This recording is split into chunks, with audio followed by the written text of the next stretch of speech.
The Stolen Masterpiece. At 7 o'clock on the morning of Monday, August 21st, 1911, three cleaners in the Louvre Museum in Paris were walking through one of the rooms, the Salon Carré. The three men stopped to look at one of the world's most famous paintings, the Mona Lisa. After staring at the famous smile for a moment or two, the three men then walked onto the Grand Gallery, which was the next room, to continue with some repair work. It was 8:35 a.m. before they passed through the Salon Carré again, and one of the men noticed that the Mona Lisa had now gone. "They've taken it away," he laughed. "They're afraid we'll steal it." The other men laughed with him and went back to their work. It was not unusual for someone to move a painting in the gallery. They were often taken away to be photographed and then put back later, so the three cleaners did not think any more about it. At 7:20 the next morning, Poupardin, one of the Louvre guards, passed through the Salon Carré and noticed that the Mona Lisa was not in its place. He, too, thought someone had taken it away to be photographed. At 9 a.m. a man called Louis Beroud arrived at the museum. He was a painter and was painting a picture of the Salon Carré. "Where is the Mona Lisa?"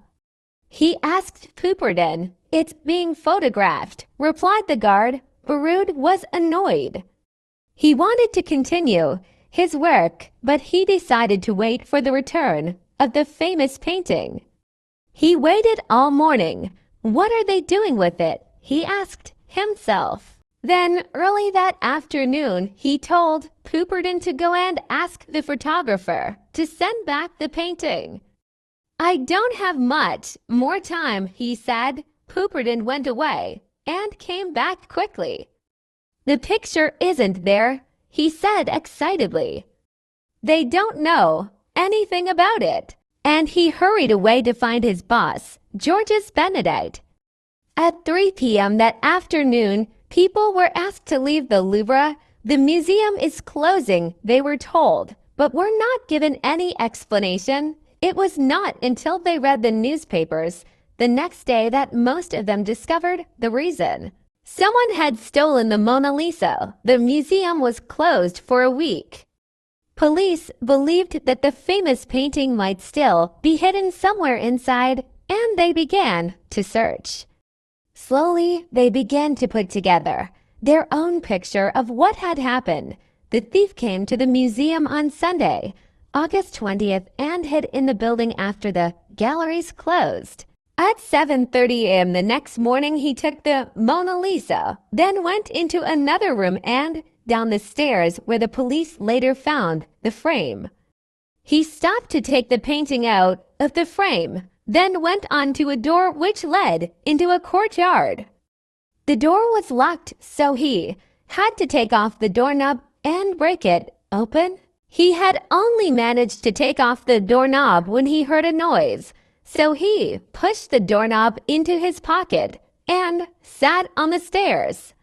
A man working for the museum walked by. He said later that he thought the man on the stairs was one of the museum cleaners, and he unlocked and opened the door for him. The thief went out into the courtyard, walked across it, and opened an unlocked door that led into the street. He ran off towards the Pont du Carrousel, throwing the doorknob away as he ran. The police found it later. When the Louvre opened again, crowds hurried to look at the empty place on the wall of the Salon Carré. They could not believe their eyes. The Mona Lisa really had been stolen. Police questioned hundreds of people, searched hundreds of houses, flats, and rooms, took fingerprints, and talked to other criminals. They also found a thumbprint on the glass in the empty picture frame. But they did not find the Mona Lisa, and as time went on, the people of France began to believe that they would never again see the famous picture they loved so much. Then, one morning in November, In 1913, Alfredo Geri, a man who bought and sold paintings, opened a letter in his office in Florence, in Italy. The letter was from Paris, from someone who signed his name as Leonard. The writer said that he was an Italian living in Paris. He said that he had stolen the Mona Lisa and wanted to return it to Italy where it belonged and where it had been before it was stolen during the war with France in the 19th century. At first, Geri thought the letter was probably from a madman, but to be sure he showed it to his friend Giovanni Poggi at the Uffizi Gallery in Florence. They decided to write to Leonard and ask him to bring the painting to Milan on Wednesday, December 10th. A thin, young man with a small dark mustache arrived at Geri's office. He told Geri that the Mona Lisa was in his hotel room and that he wanted 500,000 lire, $100,000 for the picture. Next day, Geri and Poggi went to the young man's room in the Hotel Tripoli Italia, and there was the famous painting.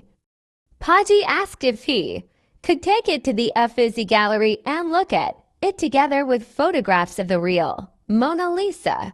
The young man agreed, and the three of them went to the gallery. Later, the young man went back to his hotel and was arrested by Italian detectives. The young thief's real name was Vincenzo Peruggia, and he was a house painter. He was actually one of the many people questioned by the French police not long after the painting was stolen, because he had once been employed by the museum. They had searched his room at the time, but had found nothing. Was someone hiding the painting for him? Peruggia had been in trouble with the law before for a robbery, but his fingerprints kept by the police only showed his right thumb, and the thumbprint from the glass in the empty frame had been a print of the left thumb. Now the police searched his Paris rooms once more, and this time they found a 1910 diary with a list of the names of people who bought and sold paintings in America, Germany, and Italy. They also questioned two other Italian house painters. They suspected them of hiding the picture at the time Peruggia's rooms were first searched.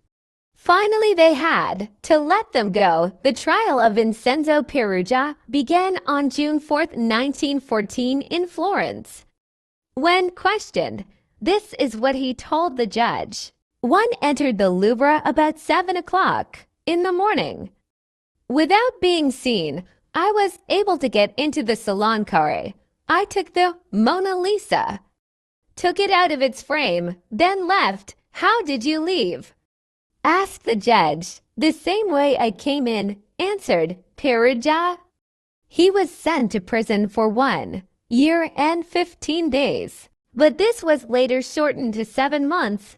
Some people believe that Peruggia was working with other criminals, one of whom was a painter, and that they offered the missing Mona Lisa to rich Americans who collected paintings.